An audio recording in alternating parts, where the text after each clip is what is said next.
We first reported yesterday Cincinnati Mayor John Cranley wants to use fares collected from the streetcar to fund crime fighting. City Council members began discussing the matter this afternoon. Local 12's James Pilcher joins us live to share what we are hearing. James.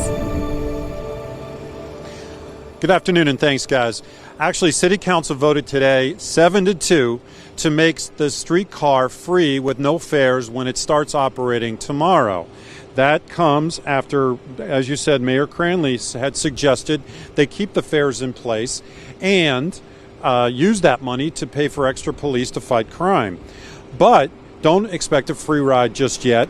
Cranley immediately vetoed the measure in his office just moments after the special session ended. It had been called by Councilman Chris Seelbach, a streetcar supporter, who said he needed the new legislation to make sure the city could make it free.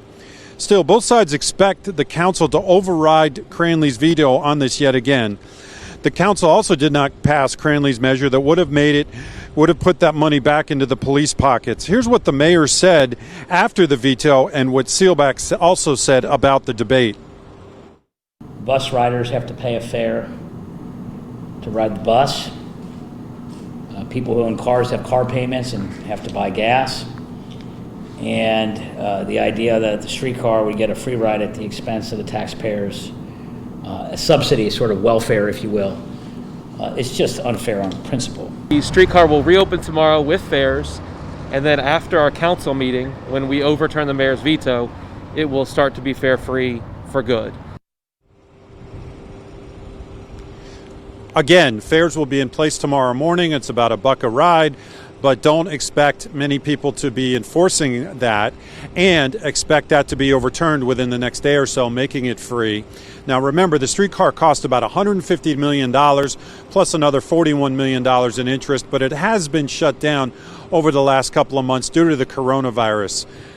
Live from City Hall, James Pilcher, Local 12 News. And James, if you can still hear me, I want to ask a question here. So for people who haven't been following every phase of this, maybe you don't know the answer right now, but if it costs money to operate every year, and I don't know how much it costs to operate, how much in the hole are taxpayers if we don't have a fare?